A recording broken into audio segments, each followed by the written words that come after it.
സ്വർണ്ണക്കൊള്ളയിലെ കള്ളന്മാരുടെ കൂടുതൽ വിവരങ്ങൾ അറിയാൻ ദേവസ്വം ബോർഡ് ആസ്ഥാനത്തും പ്രധാന പ്രതികളായ പത്മകുമാറിന്റെയും വാസുവിന്റെയും ഉണ്ണികൃഷ്ണൻ പോറ്റിയുടെയും തന്ത്രി രാജീവ് കണ്ഠരുടെ വീടുകളിലടക്കം 20 ഇടങ്ങളിൽ ഒരേ സമയം ഇഡിയുടെ റെയ്ഡ്.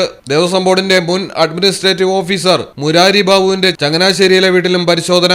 ദേവസ്വം ബോർഡ് മുൻ സെക്രട്ടറി ജയശ്രീയുടെ കാക്കനാടുള്ള വീട്, ദേവസ്വം മുൻ ഉദ്യോഗസ്ഥൻ രാജേന്ദ്ര പ്രസാദിന്റെ അങ്കമാലിയിലെ വീട്, ഉണ്ണികൃഷ്ണൻ പോറ്റിയുടെ സഹോദരിയുടെ വീട് തുടങ്ങി ബംഗളൂരുവിലും ചെന്നൈയിലും പരിശോധന നടക്കുന്നു. ചെന്നൈയിലെ സ്മാർട്ട് ക്രിയേഷൻസിലും ഗോവർദ്ധന്റെ ബംഗളൂരുവിലെ വീട്ടിലും സ്ഥാപനത്തിലുമായി പരിശോധനകൾ.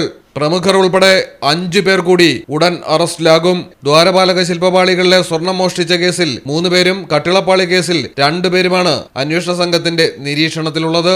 ദ്വാരപാലക ശില്പപാളികൾ 2025-ലും വിറ്റതായി സൂചനകൾ.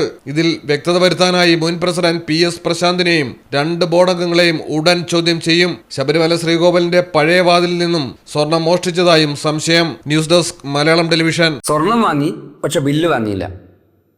അയ്യോ, കടക്കാരൻ പറഞ്ഞിട്ടുണ്ടാവും ബില്ല് വേണ്ട, GST ലാഭിക്കാന്നൊക്കെ.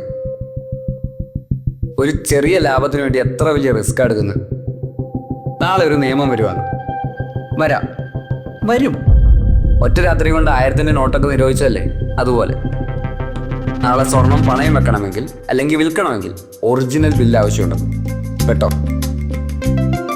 പിന്നെ സ്വർണം അണിയാൻ വേണ്ടി മാത്രമുള്ളല്ലോ, അതൊരു ഇൻവെസ്റ്റ്മെന്റ് കൂടല്ലേ.